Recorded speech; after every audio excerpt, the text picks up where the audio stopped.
Right, we are going to look at an old AP Calculus differential equations free response question.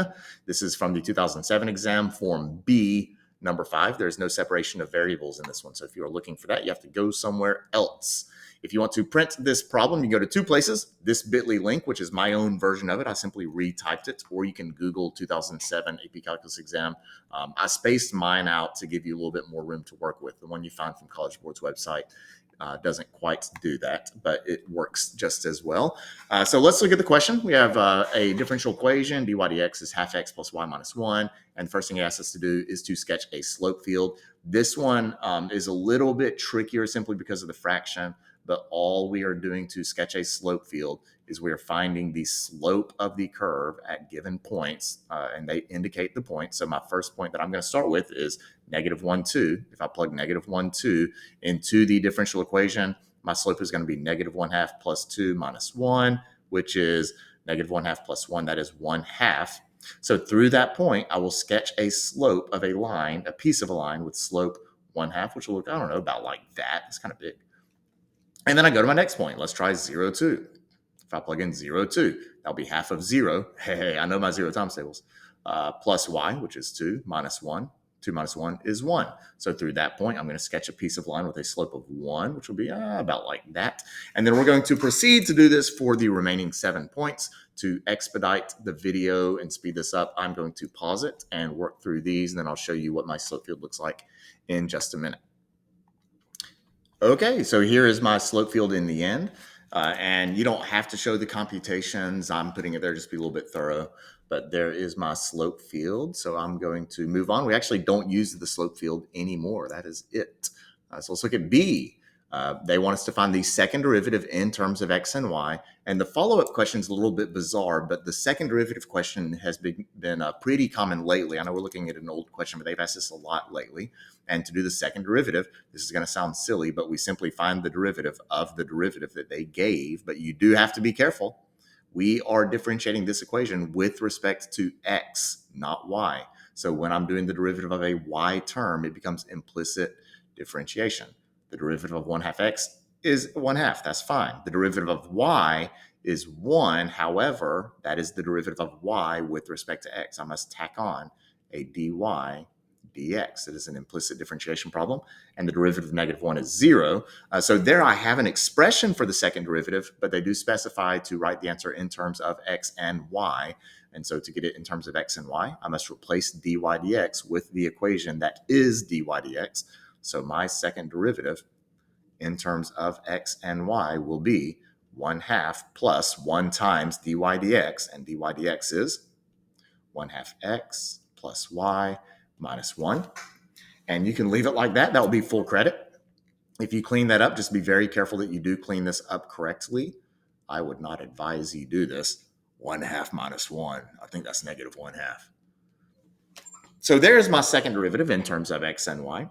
Then it says, describe the region in the xy plane in which all solution curves are concave up. This is a weird question. Describe the point, the region where solution curves are concave up.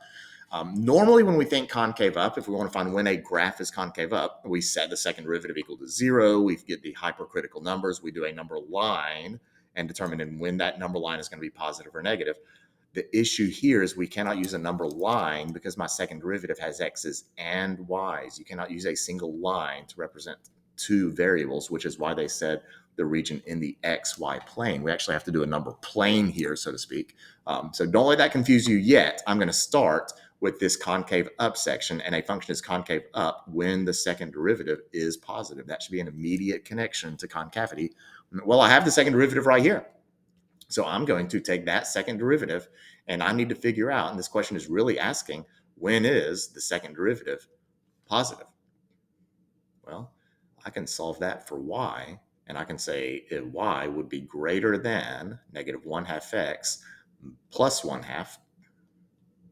And there are several ways you can go from that point to a good answer. I don't know how they graded it. They may have actually accepted that as an answer because that is an equation that describes a region that satisfies a positive second derivative.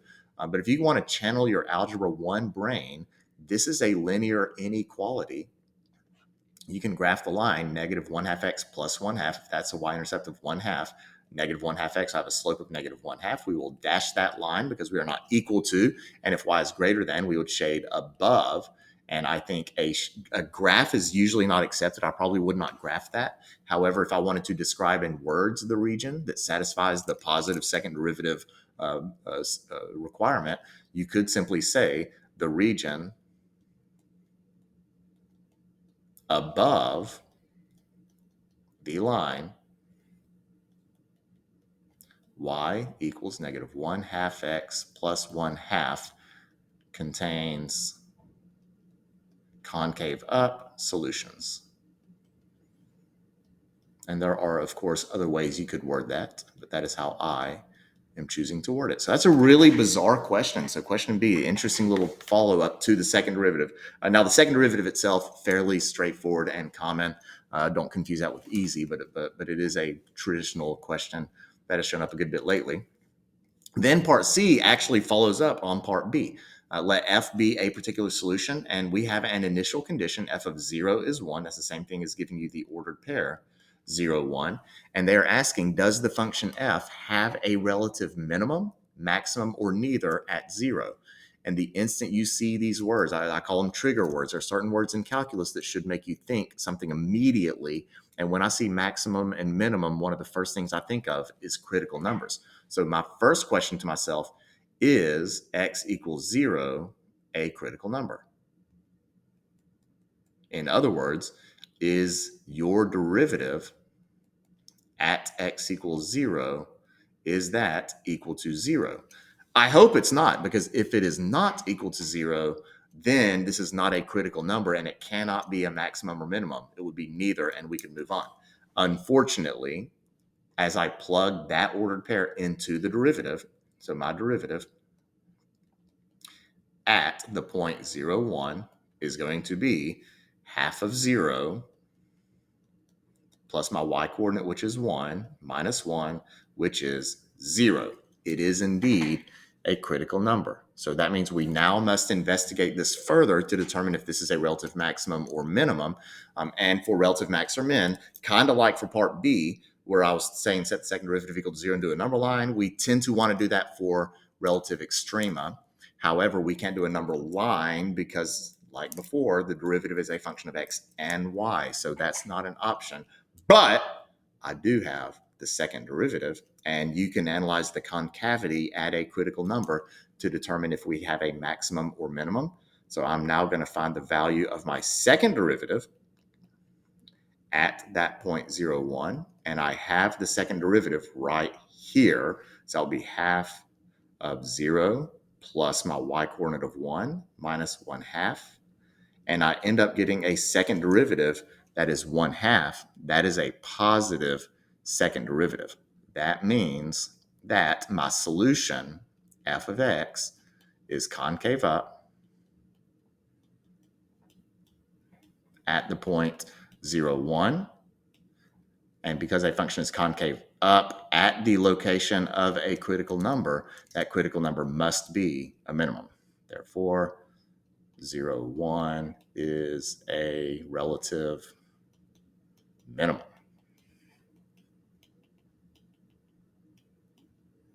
There we go. So interesting question. I like that question. That one's a good one. Reinforces that second derivative test concept.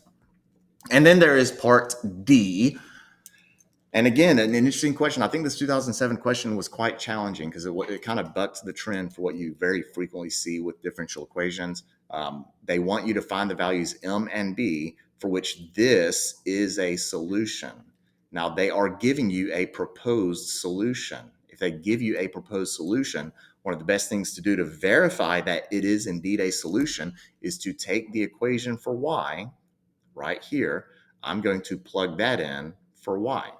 Then I will find the derivative of this, dy dx, and the derivative of mx plus b is just m, and I'm going to plug my m in for dy dx, and what I will end up with is m is equal to half of x plus mx plus b minus 1.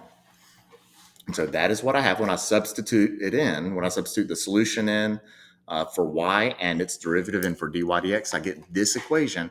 And they do tell me this is not a question of is this a solution? They do tell me it is a solution.